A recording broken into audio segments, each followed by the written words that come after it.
ನಮಸ್ಕಾರ ಸ್ನೇಹಿತರೆ, ಇವತ್ತು ಸ್ಮಾರ್ಟ್ ಕ್ಲಾಸನ್ನು ಯಾವ ರೀತಿಯಾಗಿ ಉಪಯೋಗ ಮಾಡೋದನ್ನು ನಾನು ತಿಳಿಸ್ಕೊಡ್ತೀನಿ. ಐ ಆ್ಯಕ್ಟಿವ್ ಅಂತ ಈ ಸ್ಮಾರ್ಟ್ ಕ್ಲಾಸನ್ನು ಯಾವ ರೀತಿಯಾಗಿ ನಾವು ಆನ್ ಮಾಡಬೇಕು, ಅದರಲ್ಲಿರ್ತಕ್ಕಂಥ ಫ್ಯೂಚರ್ಗಳನ್ನು ಹೆಂಗೆ ಬಳಸಬೇಕು ಅನ್ನೋದನ್ನು ನಾನು ತಿಳಿಸ್ಕೊಡ್ತೀನಿ. ಎಲ್ಲರೂ ನೋಡಿ, ನನ್ನ ಕೈಲಾದಷ್ಟು ಟ್ರೈ ಮಾಡ್ತಾಯಿದ್ದೀನಿ. ಈ ರೀತಿ ನಾವು ಆನ್ ಮಾಡಿದಾಗ ಈ ರೀತಿ ಒಂದು ಇಂಟರ್ಫೇಸ್ ಓಪನ್ ಆಗುತ್ತೆ. ಇಲ್ಲಿ ಆಪ್ಷನ್ ಇದ್ದಾವೆ. ಇಲ್ಲಿ ರೈಟಿಂಗ್ ಬೋರ್ಡ್ ಅಂತ ಇದೆ, ಯಾವ ರೀತಿಯಾಗಿ ನಾವು ಬೋರ್ಡನ್ನು ಬರಿಬೋದು. ಆಮೇಲೆ ಪ್ರೆಸೆಂಟೇಷನ್ ಅಂತ ಇದೆ, ಸ್ಕ್ರೀನ್ ಶೇರಿಂಗ್ ಅಂತ ಇದೆ, OPS ಟೂಲ್ಸ್ ಅಂತ ಇದೆ. ಇವುಗಳನ್ನು ನಾವು ಹೆಂಗೆ ಬಳಸ್ಬೋದು ಅನ್ನೋದನ್ನು ನಾನು ತಿಳಿಸ್ಕೊಡ್ತೀನಿ. ಇದು ಸ್ಮಾರ್ಟ್ ಕ್ಲಾಸ್ TV, ಇದು ಐ ಆ್ಯಕ್ಟಿವ್ ಅಂತ. ಎಲ್ಲರಿಗೂ ನಮಸ್ಕಾರ. ಈ ಐ ಆ್ಯಕ್ಟಿವ್ ಸ್ಮಾರ್ಟ್ TVಯನ್ನು ಯಾವ ರೀತಿಯಾಗಿ ನಾವು ಬಳಸ್ಬೇಕು ಅನ್ನೋದನ್ನು ಸರಳವಾಗಿ ನಾನು ತಿಳಿಸಲಿಕ್ಕೆ ಟ್ರೈ ಮಾಡ್ತೀನಿ. ಇದರಲ್ಲಿ ಮುಖ್ಯವಾಗಿ ಇವತ್ತು ಬೋರ್ಡ್ ಯಾವ ರೀತಿ ಬರಿಬೇಕು, ಈ ಒಂದು ಸ್ಮಾರ್ಟ್ TVಯಲ್ಲಿ ಈ ರೀತಿಗೆ 4 ಆಪ್ಷನ್ಗಳಿದಾವೆ. ಇಲ್ಲಿ ಮುಖ್ಯ ಪರದೆಯ ಮೇಲೆ ನಿಮ್ಗೆ ಕಾಣ್ತಾ ಇದ್ದಾವೆ. ಇಲ್ಲಿ ಬೋರ್ಡ್ ಅಂತ ಇದೆಯಲ್ಲ, ಈ ಬೋರ್ಡು, ಸ್ಕ್ರೀನ್ ಶೇರು, ಟೂಲ್ಸು ಅಂತ ಇವೆಲ್ಲ 4 ಆಪ್ಷನ್ ಇದ್ದಾವೆ. ಈ ಬೋರ್ಡನ್ನು ಯಾವ ರೀತಿಯಾಗಿ ನಾವು ಬರಿಬೋದು, ಒಂದು ಫಂಕ್ಷನ್ ಇರಲಿ, ಅದನ್ನು ಬೋರ್ಡ್ ಮೇಲೆ ಕ್ಲಿಕ್ ಮಾಡಿರಿ, ಈ ಥರ ಒಂದು ವೆಲ್ಕಮ್ ಟು ನೋಟ್ ಅಂತಂದು ಒಂದು ಆಪ್ಷನ್ ಓಪನ್ ಆಗುತ್ತೆ. ಈ ರೀತಿಯಾಗಿ ನಾವು ಅಲ್ಲಿ ಕೆಲವೊಂದು ಕೆಳಗಡೆ ಸ್ಕೇಲ್ ಇದ್ದಾವೆ. ಆ ಸ್ಕೇಲಲ್ಲಿ ಕೆಲವೊಂದು ಆಪ್ಷನ್ಗಳಿದ್ದಾವೆ. ಅವುಗಳನ್ನು ಬಳಸ್ಕೊಂಡು ನಾವು ಇವತ್ತು ಯಾವ ರೀತಿಯಾಗಿ ಈ ಒಂದು ಜಯಂತಿ ಇರ್ಬೋದು ಅಥವಾ ಶಾಲೆಯಲ್ಲಿ ನಡ್ತಕ್ಕಂಥ ಫಂಕ್ಷನ್ಗಳನ್ನು ಯಾವ ರೀತಿಯಾಗಿ ನಾವು ಬೋರ್ಡನ್ನು ಬರೀಬೋದು ಅಂತಕ್ಕಂಥದ್ದು ಇವತ್ತು ತಿಳಿಸ್ಕೊಡ್ತೀನಿ. ಈ ಕೆಳಗಡೆ ಇದೆಲ್ಲ, ಇದು ಸ್ಕೇಲ್ ಅಂತಾರೆ ಇದಕ್ಕೆ. ಈ ಸ್ಕೇಲಲ್ಲಿ ಪೆನ್ಸಿಲ್ ಅಂತ ಇದೆಯಲ್ಲ, ಇಲ್ಲಿ ಪೆನ್ಸಿಲ್ ಮಾರ್ಕ್ ಇದೆ, ಅಲ್ಲೇ ಕ್ಲಿಕ್ ಮಾಡಿದಾಗ ಈ ರೀತಿಯಾಗಿ ಕಲರ್ಸ್ ಬರ್ತವೆ. ಅಲ್ಲಿ ಪೆನ್ಸಿಲು, ಬ್ರಷ್ಷು, ಪೆನ್ನು ಎಲ್ಲ 4 ಆಪ್ಷನ್ ಬರ್ತವೆ ಅಲ್ಲಿ ಆಮೇಲೆ ಕಲರ್ಸ್ ಇದ್ದಾವೆ. ಅದರಲ್ಲಿ ನಾವು ಬ್ರಷನ್ನು ಆಯ್ಕೆ ಮಾಡ್ಕೊತೀನಿ. ಬ್ರಷ್ ಆಯ್ಕೆ ಮಾಡಿಕೊಂಡು ಅಲ್ಲಿ ಸಣ್ಣದಾಗಿನ ಮಾಡ್ಬೋದು, ಅಥವಾ ಅದನ್ನು ಇನ್ಕ್ರೀಸ್ ಮಾಡೋದು ದೊಡ್ಡದಾಗುತ್ತೆ, ಡಿಕ್ರೀಸ್ ಮಾಡಿದಾಗ ಸಣ್ಣದಾಗುತ್ತೆ. ಆ ರೀತಿಯನ್ನು ಮಾಡಿದರೆ ಅಕ್ಷರಗಳು ಸಣ್ಣವು ಮತ್ತು ದೊಡ್ಡವು ಮಾಡಲಿಕ್ಕೋಸ್ಕರ ಅದೊಂದು ಆಪ್ಷನ್ ಇಟ್ಟಿದ್ದಾರೆ. ಅದಕ್ಕೋಸ್ಕರ ಅದನ್ನು ನಾನು ಬಳಸ್ಕೊಂಡು ಇಲ್ಲಿ ಮೊದಲಿಗೆ ನಾನು ನಮ್ಮ ಶಾಲೆಯ ಹೆಸರನ್ನು ಬರಿತಾ ಇದ್ದೀನಿ. ನಿಧಾನವಾಗಿ ಆ ಒಂದು ಪೆನ್ಸಿಲಿಂದ ನಾನು ಬಿಳಿ ಬಣ್ಣವನ್ನು ಆಯ್ಕೊಂಡಿದ್ದೀನಿ. ಆಯ್ಕೆ ಮಾಡಿಕೊಂಡು ನಮ್ಮ ಶಾಲೆಯ ಹೆಸರನ್ನು ನಿಧಾನವಾಗಿ ಈ ರೀತಿಯಾಗಿ ಮೊದಲು ಮೇಲೆ ಬರಿತೀನಿ. ಪೂರ್ಣ ವಿಡಿಯೋ ನೋಡಿರಿ, ಅಂದ್ರೆ ಗೊತ್ತಾಗುತ್ತೆ ನಿಮಗೆ. ಅಂದರೆ ಒಂದು ಬೋರ್ಡನ್ನು ಯಾವ ರೀತಿಯಾಗಿ ಬರಿಬೋದು, ಒಂದು ಇನ್ಸ್ಟಿಟ್ಯೂಟಲ್ಲಿ ಇರ್ಬೋದು ಅಥವಾ ಕೆಲವೊಂದು ಶಾಲೆಗಳಲ್ಲಿ ಐ ಆ್ಯಕ್ಟಿವ್ ಸ್ಮಾರ್ಟ್ TV ಇರುತ್ತಲ್ಲ, ಅದನ್ನು ಯಾವ ರೀತಿ ಬಳಸ್ಬೇಕು ಅದನ್ನು ನನ್ನ ಕೈಲಾದಷ್ಟು ನಿಮಗೆ ತಿಳಿಸ್ಲಿಕ್ಕೆ ಪ್ರಯತ್ನ ಪಡ್ತಾಯಿದ್ದೀನಿ. ಈ ರೀತಿಯಾಗಿ ಸರ್ಕಾರಿ ಹಿರಿಯ ಪ್ರಾಥಮಿಕ ಶಾಲೆ, ನಮ್ಮ ಶಾಲೆ ಹೆಸರು ಹಾಕ್ತಾಯಿದ್ದೀನಿ, ಗೌರಾಳ್ ಅಂತ. ಈ ರೀತಿಯಾಗಿ ನಾನು ಮೇಲೆ ಹೆಡ್ಡಿಂಗ್ ಆಗಿದೆ.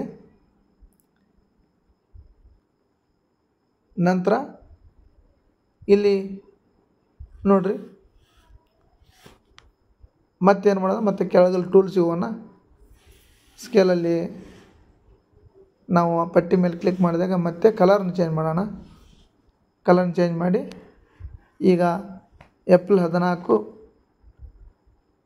ಡಾಕ್ಟರ್ BR ಅಂಬೇಡ್ಕರ್ ಸಂವಿಧಾನ ಶಿಲ್ಪಿ ಅವರ ಒಂದು ಜನ್ಮ ದಿನಾಚರಣೆ ಬರ್ತಾಯಿದೆ. ಅದಕ್ಕೋಸ್ಕರ ಅವರ ಒಂದು ಹೆಸರಲ್ಲಿ ಒಂದು ಬೋರ್ಡನ್ನು ಬರೆಯೋಕ್ಕೆ ಪ್ರಯತ್ನ ಮಾಡ್ತಿದ್ದೀನಿ. ಸಂವಿಧಾನ ಶಿಲ್ಪಿ ಅಂತ ನಾನು ಬರಿತೀನಿ. ಈಗ ಈ ರೀತಿಯಾಗಿ ಇನ್ನೂ ದುಂಡು ಬರಿಬೋದು. ನಾನು ಸಹಜವಾಗಿ ತಿಳಿಸ್ಕೊಡ್ತೀನಿ. ಇದನ್ನು ನಿಮ್ಗೆ ಇನ್ನಷ್ಟು ಚೆನ್ನಾಗಿ ನೀಟಾಗಿ ಬರಿಬೋದು. ಸಂವಿಧಾನ ಶಿಲ್ಪಿ ಅಂತಂದು ನಾನು ನೀಲಿ ಬಣ್ಣವನ್ನು ಆಯ್ಕೆ ಮಾಡಿಕೊಂಡು ಅದನ್ನು ಒಂದು ಬ್ರಷನ್ನು ಇಟ್ಕೊಂಡು ಬರೆದೆ. ಈಗ ಡಾಕ್ಟರ್ BR ಅಂಬೇಡ್ಕರ್ ಅಂತ ಬರ್ತೀನಿ, ಆದರೆ ಮತ್ತೆ ಇಲ್ಲಿ ಕಲರನ್ನು ಚೇಂಜ್ ಮಾಡ್ಕೊಂಡಿದ್ದೀನಿ, ಹಳದಿ ಕಲರನ್ನು ತೆಗೆದುಕೊಂಡಿದ್ದೀನಿ. ಅದರಲ್ಲಿ ಡಾಕ್ಟರ್ BR ಅಂಬೇಡ್ಕರ್ ಅಂತ ನಿಧಾನವಾಗಿ ಬೋರ್ಡನ್ನು ಬರೆಯಿರಿ.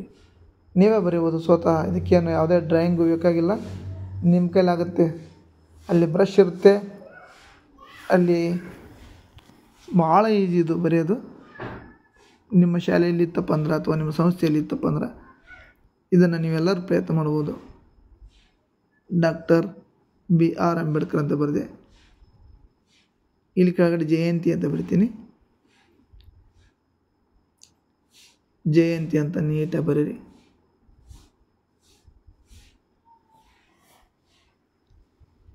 ಇದನ್ನು ಈ ರೀತಿಯಾಗಿ ಬರೆದು ಮತ್ತೆ ಅದರಲ್ಲಿ ಆ ಒಂದು ಪಟ್ಟಿಯ ಮೇಲೆ ಕಲರ್ನ ಮತ್ತೆ ಇನ್ನೊಂದು ಕಲರ್ನ ಆಯ್ಕೆ ಮಾಡ್ಕೊಳ್ಳೋಣ.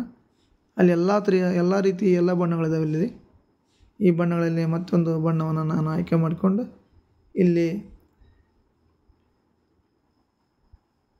ಬ್ರಷನ್ನು ಸಣ್ಣದಿಟ್ಕೊಂಡು, ಎಷ್ಟು ತನಕ ದೊಡ್ಡದಿತ್ತು ಆ ಬ್ರಷನ್ನು ಡಿಕ್ರೀಸ್ ಮಾಡಿಕೊಂಡು ಸಣ್ಣದ ಮಾಡಿಕೊಂಡು ಅಲ್ಲಿ ದಿನಾಂಕ ಅಂತ ಬರೀನಿ. ಈಗ ಜಯಂತಿ ಎಂದಿರುತ್ತೆ, ಏಪ್ರಿಲ್ 14ರಂದು ಡಾಕ್ಟರ್ BR ಅಂಬೇಡ್ಕರ್ ಅವರ ಜಯಂತಿ ಬರುತ್ತೆ.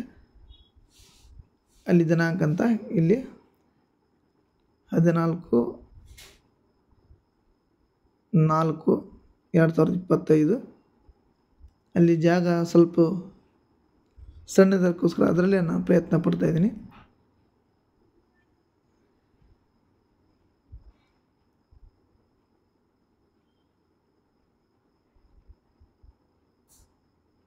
ಈ ರೀತಿಯಾಗಿ ನಾವು ಒಂದು ಬೋರ್ಡನ್ನು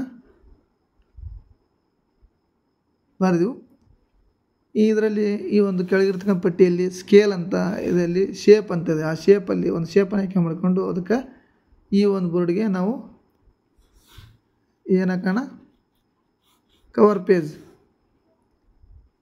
ಲೈನನ್ನು ಹಾಕೋಣ. ಆ ಪೇಜ್ ಲೈನನ್ನು ಹಂಗೆ ಹಾಕಬಹುದು ಅನ್ನೋದನ್ನು ತೋರಿಸ್ತೀನಿ ನೋಡಿ. ಇಲ್ಲಿ ಅಲ್ಲಿ ಒಳಗಡೆ ಶೇಪ್ ಅಂತಿದೆ, ಇಲ್ಲಿ ಕೆಳಗಲ್ ಪಟ್ಟಿ ಮೇಲೆ ಆ ಶೇಪನ್ನು ಆಯ್ಕೆ ಮಾಡಿಕೊಂಡು ಆಯತಾಕಾರದ ಶೇಪ್ ಆಯ್ಕೆ ಮಾಡಿಕೊಂಡೆ ಅದನ್ನು ಡ್ರ್ಯಾಗ್ ಮಾಡಬೇಕು. ಮೇಲೆ ಒಂದು ಮೂಲೆಯಿಂದ ಹಿಡ್ಕೊಂಡು ಕೆಳಗೆ ಬಂದು ಈ ರೀತಿಯ ಒಂದು ಕಲರ್ನ ಆಯ್ಕೆ ಮಾಡಿಕೊಂಡು ಡ್ರ್ಯಾಗ್ ಮಾಡಿದೆ. ಈಗ ಬಾರ್ಡ್ರ್ ಆಯಿತು. ಪೇಜ್ ಬಾರ್ಡ್ರನ್ನ ಮತ್ತೊಂದು ಕಲರ್ನ ಆಯ್ಕೆ ಮಾಡ್ಕೊತೀನಿ. ಈಗ ಮತ್ತೊಂದು ಕಲರ್ನ ಆಯ್ಕೆ ಮಾಡಿಕೊಂಡು ಅದರ ಮೇಲೆ ಸಿಂಗಲ್ ಲೈನ್ ಇತ್ತಲ್ಲ, ಈಗ ಡಬಲ್ ಲೈನ್ ಮಾಡ್ತಾಯಿದ್ದೀನಿ. ಡಬಲ್ ಲೈನ್ ಬಾರ್ಡ್ರು ಆ ರೀತಿ ಡ್ರ್ಯಾಗ್ ಮಾಡಿ ಭಾಳ ಈಸಿ ಆಗುತ್ತೆ ನೋಡಿರಿ. ಈ ರೀತಿಯಾಗಿ ನಾನು ಡಬಲ್ ಇದನ್ನು ಮಾಡಿದೆ. ಇದಷ್ಟೇ ಅಲ್ಲ, ಇದ್ರ ಜೊತೆಗೆ ಒಂದೊಂದು ಲೈನಿಗೆ ಕೂಡ ನಾವು ಬಾರ್ಡ್ರನ್ನ ಹಾಕ್ಬೋದು. ಇಲ್ಲಿ ನಾನು ಈಗ ನಮ್ಮ ಶಾಲೆ ಹೆಸರಿಗೆ ನಾನಿಲ್ಲಿ ಬಾರ್ಡ್ರನ್ನ ಹಾಕ್ತಾಯಿದ್ದೀನಿ ನೋಡಿರಿ. ಅಲ್ಲಿ ಶೇಪ್ ಅಂತ ಇರುತ್ತೆ, ಆ ಶೇಪಲ್ಲಿ ಹೋಗಿ ಅಲ್ಲಿ ಆಯತಾಕಾರದ ಒಂದು ಚಿತ್ರ ಆಯ್ಕೆ ಮಾಡಿಕೊಂಡು ನಾವು ಮತ್ತೆ ಕಲರ್ನ ಚೇಂಜ್ ಮಾಡ್ಕೊಂಡು ನಾನು ಸಂವಿಧಾನ ಶಿಲ್ಪಿ ಅನ್ನೋ ಒಂದು ಹೆಸರಿಗೆ ನಾನು ಡ್ರ್ಯಾಗ್ ಮಾಡ್ತಾಯಿದ್ದೀನಿ. ಅಲ್ಲಿ ಬಾರ್ಡ್ರ್ ಹಾಕ್ತಾಯಿದ್ದೀನಿ. ಇಲ್ಲಿ ಆಗಿದೆ ನೋಡಿ, ಈ ಥರ ಹಾಕ್ಬೋದು. ಇದಾದ ನಂತರ ಇಲ್ಲಿ ಟೋಟಲ್ ಇಡೀ ಡಾಕ್ಟರ್ BR ಅಂಬೇಡ್ಕರ್ ಅಂತ ಇದೆಲ್ಲ, ಜಯಂತಿ ಅಂತ ಇದೆಲ್ಲ, ಇಡೀ ಬಾರ್ಡ್ರಿಗೆ ಕೂಡ ಆ ಅಕ್ಷರಕ್ಕೆ ನಾನು ಫುಲ್ಲು ಒಂದು ಬಿಳಿಯ ಒಂದು ಬಣ್ಣದಿಂದ ಆಯತಾಕಾರದ ಒಂದು ಫ್ರೇಮ್ ತೊಗೊಂಡು ಅದರಲ್ಲಿ ಹಾಕಿದೆ. ಈ ರೀತಿಯಾಗಿ ಒಂದು ಬೋರ್ಡ್ ತಯಾರಾಯಿತು. ಇದನ್ನು ಸೇವ್ ಮಾಡಬೇಕು ನಾವು. ಇಲ್ಲಿ ಎಡಗಡೆ ಹೋದಾಗ ಎಡಮೂಲೆಯಲ್ಲಿ ಏನಿದೆ ಒಂದು ಮೆನು ಅಂತ ಒಂದು ಮೆನು ಬಾರ್ ಇದೆ. ಆ ಮೆನು ಬಾರಲ್ಲಿ ಸೇವ್ ಅಂತ ಇರುತ್ತೆ.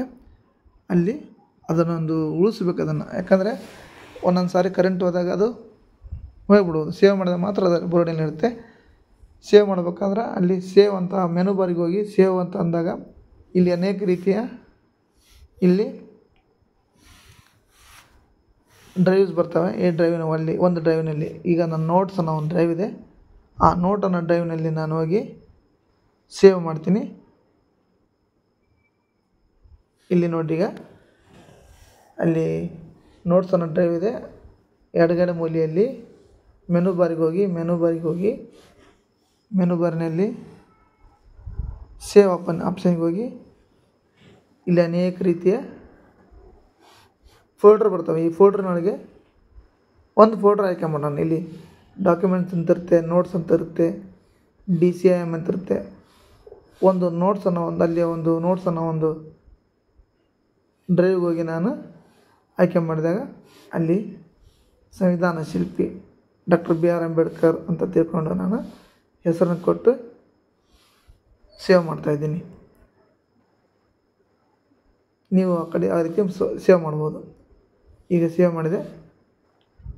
ಸೇವ್ ಮಾಡಿ ಅಲ್ಲಿ ರೈಟ್ ಮಾರ್ಕ್ ಇದೆಲ್ಲ ಗ್ರೀನ್ ಅಂಕಿಲೆ ಅಲ್ಲಿ ಓಕೆ ಅಂತ ಕೊಟ್ರಪ್ಪ ಅಂದ್ರೆ ಅದು ಈಗ ಸೇವ್ ಆಯಿತು. ಈಗ ನಾವು ಇದು ಸೇವ್ ಆಯಿತು. ಈ ಸೇವ್ ಆದ ನಂತರ ನೋಡೋಣ, ಈಗ ಹಿಂದಕ್ಕೆ ಹೋಗೋಣ. ಈಗ ಹೋಯ್ತು.